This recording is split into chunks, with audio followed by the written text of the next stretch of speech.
All right, so we're joined all the way from Raleigh, North Carolina by Charles Inokon, founder of Breva.AI, formerly known as Cadence Cash. We thank you so much for joining us today. This is our entrepreneurship class. We've got a room full here with me at Velma Jackson High School, and we're recording this for all of our friends in Madison County Schools, Madison Central High School, Ridgeland High School, Germantown High School, the Academic Option Center, and our YouTube channel. So thank you so much for taking some time for us today. Thank you. Thank you. I'm really excited to be joining you, and I'm really excited to be talking to your students. Awesome. Now, before we get into all you and your wife do there at Breva, I think you have such a cool background story. You are first generation American. You are the son of Nigerian immigrants, and then you went to the University of Maryland and got a Juris Doctorate from Cornell University, which is impressive in itself. So, just give us a little background about growing up the son of immigrants, and then your college experience. Yeah. If you don't mind, I want to just share really briefly just Oh yeah, absolutely. one slide here. Oh Um, yeah. so yeah, so again, Charles Inokon, co-founder and CEO of Breva AI, and we provide software to banks and to small businesses to help them connect better and help small businesses get better access to capital. Wow. And so my backstory is a typical one. I'm first generation in this country. I was born in Lagos, Nigeria. My parents brought me here in the 70s. They were chasing the American dream, and I got a chance to live a lot of great experiences through them. They were both entrepreneurs. They both bootstrapped themselves. Even though they were very well educated in Nigeria, when they came here, they had to start all over again. And they went to school at night, had jobs during the day. My dad was washing dishes in a restaurant during the day, even though he was a Wow. well-educated financial person from Nigeria. Wow. And they just had to start all over again. And we watched that. They would raise three kids while they did that and gave us a really good life. So I started working at 14 for my dad. My dad had a small accounting firm by then. And he taught me how to do taxes and bookkeeping. And I got a chance to learn really about financial literacy and about finances in general. My father also had a lot of other immigrant small businesses as his clients. So I got a chance to interact with them and learn about their experience also. And my family was entrepreneurial. So I started my first business when I was just 17 years old. By the time I Wow. was 18 years old, I began dabbling in real estate. My father had done some of that as well. I got my real estate license when I was 18 and used that to pay for college. Um, I became a certified public accountant, CPA at 22, and then Wow. went to law school. Yeah, graduated from law school at 26. And then I did my first big deal was a project finance deal. And what project finance is typically it's associated with a large project like a bridge or a toll road, or in this case, it was a power plant. And then the revenue that is generated from the project is used to pay back the loan. And Wow. so the World Bank, in particular, was doing a lot of these loans in developing countries to help them build infrastructure. And so I was able to do my first deal. My first big deal was in the Ivory Coast, which is in West Africa. So I Yep. came from the circle, right? Coming from Africa, going to school, and then doing a deal to help build infrastructure in Africa. That was sort of the dream for me. So that was a big deal for me back in 1998. That was my first large deal. And I've done venture capital deals and other deals. And over the course of my career, I've been able to work on about 50 billion in transactions, whether they be Wow. acquisitions or financing. And so bringing all that knowledge and all that experience into my current company has been exciting and it's been quite a journey. So yeah, I'll stop there, but that's a little bit about me and Yeah. my back.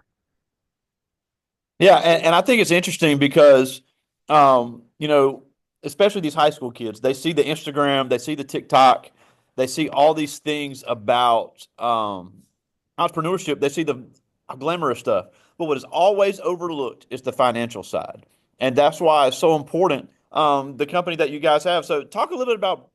You started out as Cadence Cash, and recently rebranded as Breva. And it's really cool how you mix AI with finance. So, just talk about how that works because it's the first of this concept I've ever heard of. Yeah, absolutely. So we start out as our mission, which hasn't changed, is that we wanted to successfully serve 1 million small businesses by 2034. That means making sure that 1 million small businesses get access to capital that they wouldn't otherwise have access to. And so we said, hey, why don't we just give them the money directly? So we started out as a balance sheet lender and we started lending money, and we immediately had a couple of pain points. The first was um, we didn't have good data and analytics into the health of the companies after we loaned them the money. And so what we were experiencing is that when some companies were missing payments, it was too late. They needed help before then. And so we thought to ourselves, how can we build a crystal ball that it will allow us to know when a company is going to be in trouble before they miss a payment? So we built that. And the second issue we were having was financial literacy. I grew up with a father that was an accountant, and I became an accountant. And so I learned a lot about financial literacy early on. But most people don't have the opportunity to learn about finances and financial literacy. And so we across some really great businesses. They had some great ideas. They were passionate. They had customers. They were making money, but they didn't really know how to be good stewards of the capital. They didn't really have great knowledge around finances and what to do with their money.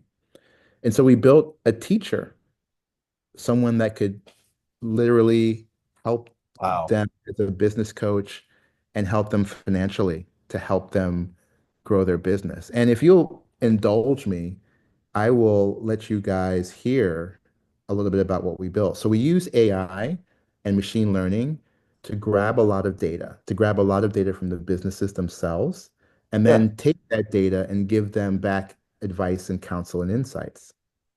Wow. And then we also use it to assess the health of the company. So I want you to meet Bree. I'm going to call her now. Oops, sorry. Let me know if you can hear this.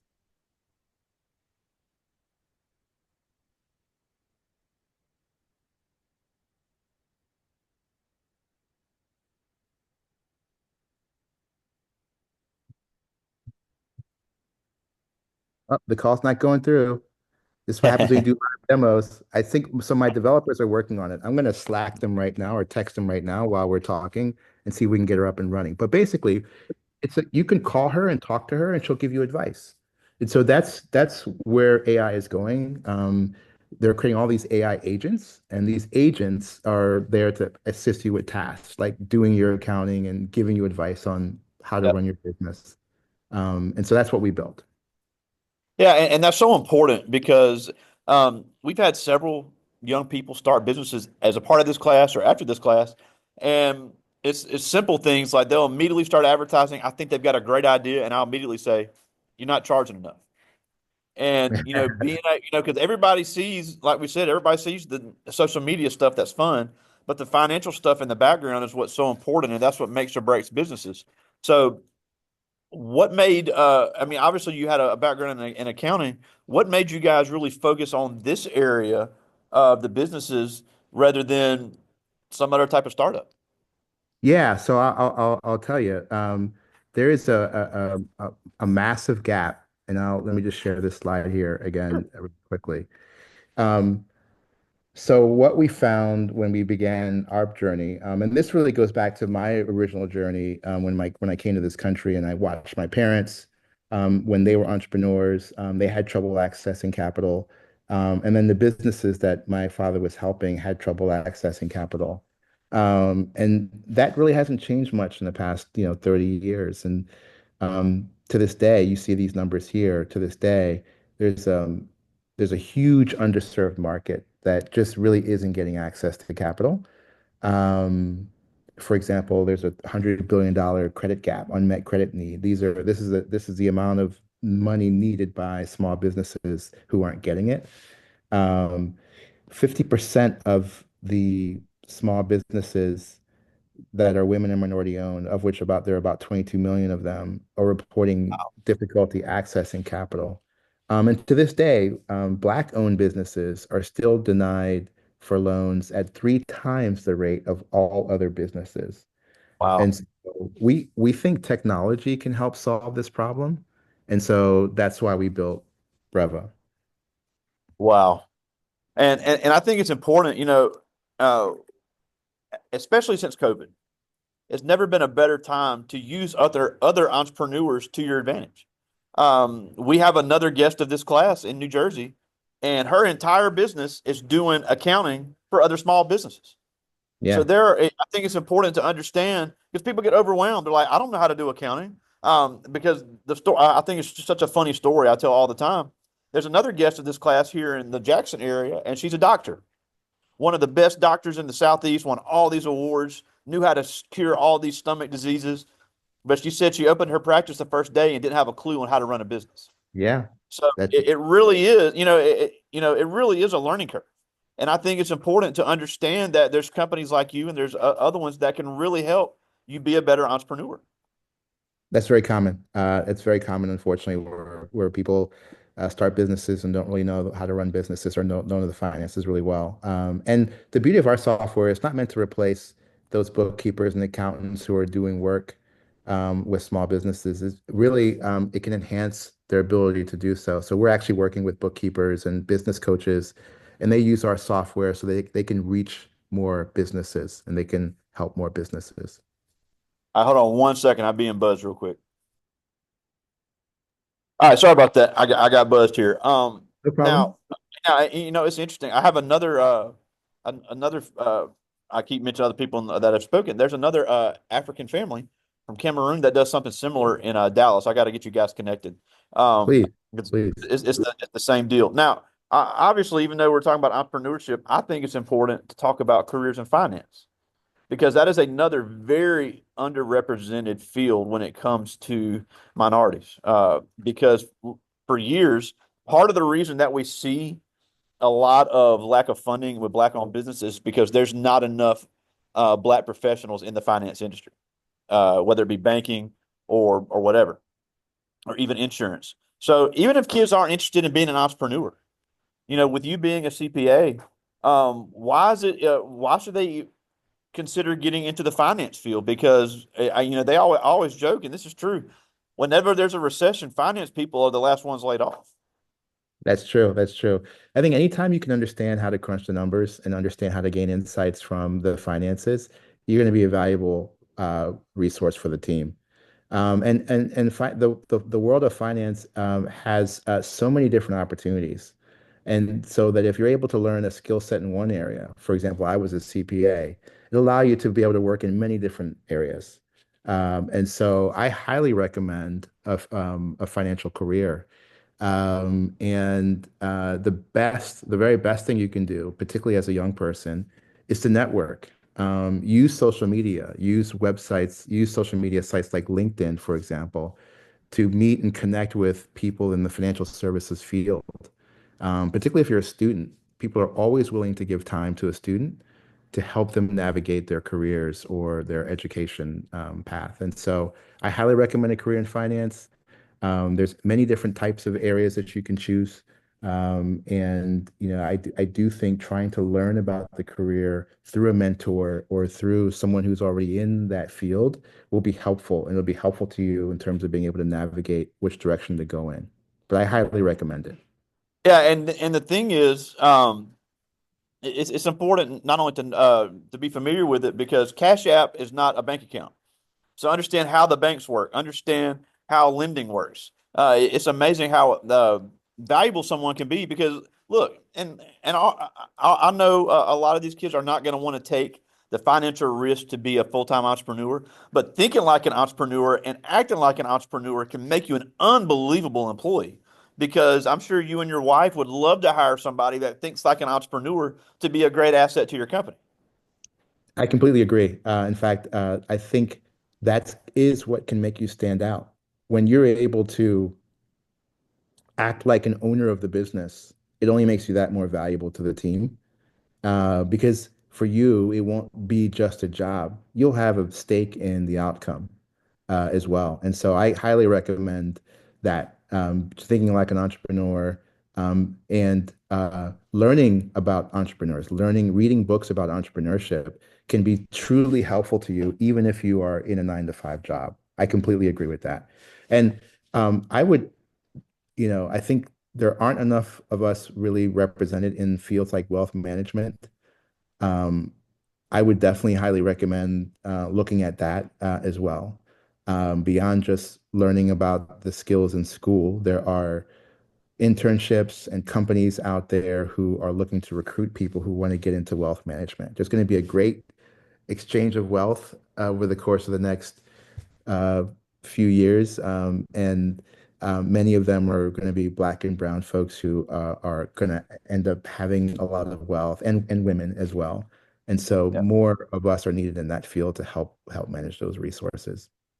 Absolutely. Now, before I get to their questions, I also want to talk about this because Friday we had Mike Johns, the AI futurist from out in Arizona. And AI is also, and you've combined finance and AI is also a very up and coming entrepreneurial business that is really uncapped and untapped. So, what are some other areas that we may see AI have a huge hand in business that these kids could start learning? I completely agree. And that's where, we're jumping in as well. And it's great because it's early. It's very early. So there's no AI experts. Everybody is learning and the technology is moving and growing so fast. I think there's been a lot of talk about how AI is going to replace people, replace jobs, and I just think that's not true. I think that there are lots of opportunities in AI. Learning about it is going to be really helpful to you in your career. And there'll always be a place for having a human in the loop because you can't replace the need for relationship, for building relationship. You can't replace the need for that human understanding that's required in order for you to solve problems. And so I completely agree with that. I think AI is a great field to jump into, and it has so many applications there as well. Yeah, and somebody else, I got to get you in contact with Dr. Ora Tanner down in Florida, who wrote a book about it, about how, and I agree 100% because the media loves to scare us saying AI is going to replace us. They're not going to replace people; they're going to replace the skills. So the skills needed in these jobs are going to be different. We have several. I have several young men in here with me that are very interested in the tech field. So even if they don't want to be entrepreneurs, they're going to be able to find work in these AI companies and these AI startups that really need tech savvy individuals. That's very well said about replacing skills. I couldn't agree more. And I think that the only way you'll get replaced by AI is you'll be replaced by somebody who's using AI, but you won't be replaced by AI by itself. Absolutely. Well, I do have some questions, and I have all young men in here with me, which I think is so great for them to see a very successful black male business owner because it's just such a message I cannot get across enough, especially here during Black History Month. But these are really good, and they came up with these on their own. This first one is Edward Flowers. He's in 10th grade, one of our band members here, and he asked, "Do you see AI being a prerequisite to doing business in the future?" You know, I get that question a lot, and one analogy I would give is the analogy of the tools we're using today. I'm old enough to remember before there was an internet. I'm old enough to remember when we used to use typewriters to write your documents, right? And now all of you are able to use a computer if you have access to one. You're able to use the internet if you have access to one. And so I think similarly, AI will become as ubiquitous as being able to navigate a website or navigate Google and do research. And so I think there may be some skills that you'll need to have in order to navigate that new world. Just like you need to really understand how to, I mean, most people know how to Google at this point, right? And so it'll be in that regard. But I don't think you'll need to be an expert or you'll need to be able to learn how it works, the inner workings of it. But I do think having a basic familiarity with it and how to use it will be required for sure. I like this one. This is to Davian Smith. He's also a member of our band. He's part of our IT program here at Madison County Schools. And he asked, has your business had any international clients or only within the United States? Great question. Right now, we're only focused on the United States, but we're building her to scale. So, for example, the AI agent that I wasn't able to call, I just got a note from my developers. They're teaching her how to speak Spanish, so they've taken her down for a while. And so next time I call her, I'll be able to ask her to speak to me in Spanish. And so Wow. We are going to expand, and working with technology allows us to expand. I think the first market we'll go after is because we have business in Texas, is to go right into Mexico and see if we can expand there. So currently just in the US, but have hopes to expand internationally as well. That's awesome. Um, I like this, and this is Herbert Carmichael, also part of our IT program. And he asked, "What is something you feel a person must have to be a successful entrepreneur?" I think the biggest word that comes to mind is resilience. I think the road to entrepreneurship is can be a challenging one. There are a lot of ups and downs. It's a bit like riding a roller coaster, and so learning to be resilient is critical. And the good thing is that, most people are resilient. It's not something you're born with. It's something that you can learn. Um, and so resilience is something that I would say is a key factor. That's awesome. I like this, and this is Tyler Myers, one of our football players here. And he asked, "How did you guys come up with the idea to use AI in your business?" Well, we needed to figure out a way to take a lot of data and bring it together and learn from it quickly. Like I'm talking within seconds, right? Wow. And we're blessed. I mean, it's a great time to be alive because there's a lot of great technology coming out. And so we looked at AI and we said, hey, we can use this AI to take a massive amount of financial data and quickly have it be able to give us insights and answer questions about it. And so we began experimenting with it. It's working really well for us. And so that's how we got into it, was because we had so much data that we had to work with. That's awesome. I got one more. This is Derek Hutchins. He's also a football player here. And he asked, "What is the biggest inspiration you've had in your career?" Oh, that's a great question. I was just thinking about this the other day. Um, and I wrote a post about it on LinkedIn. I think it was both my parents, my father and my mother, because, when you think about entrepreneurship, a lot of it is about resilience, but a lot of it is about betting on yourself. Are you There you willing to go. bet on yourself, right? And we bet on so many other things. Like we bet on everything around us, but it's really hard for us to bet on ourselves. So my parents, especially my dad, he was the first one to come. He bet on himself. Imagine you're comfortable in your country, you have a job, you're living a comfortable life, and you decide to go to an entirely new country and bet on yourself that you'll have a Wow. greater life, right? And so my father, my mother was pregnant with me when she came to this country. And she left the comfort of being with her family to come here, went to school, earned a degree, and then created her own career, right? And so being able to bet on yourself, being resilient, those traits I learned from my parents. That's And so incredible. those are my greatest influencers. That's awesome. Well, we're almost out of time, and we thank you so much for joining us. But a couple things before we go. First of all, Breva.AI is your newly branded website. A lot of cool stuff on there. Yeah, we love it. Thank you for that. I encourage everybody to go there. If you have any questions, even if you don't want to do entrepreneurship, if you just want to understand finance and a career, both my wife and I have a long history of finance and working in finance. And so we'd love to be an additional resource for your students going forward. But yeah, that's our website, Breva.AI. Now, the last thing before we go, and obviously it's no secret we're in Black History Month, and it's just so important that we really remember the great contributions by so many Americans that were overlooked for so long. But I told you this, but when we were scheduling this, I have all young men in here with me today, and it's just so important that they understand why they are so needed to be successful in our communities, whether they go to college, whether they go into entrepreneurship or whatever. But why is it so important for us to have more successful Black men in our communities? I think I'll answer it this way. And I've been thinking about this quite a bit, especially in the current season we're in. For me, I tend to have a focus on abundance. And I try not to have a scarcity mentality. And the difference is I try to see opportunities and I try to see reasons why things will work versus seeing that there's no opportunities and why things won't work. So my quick answer to your question is we need to make everybody um, a part of our society. Like everybody needs to contribute.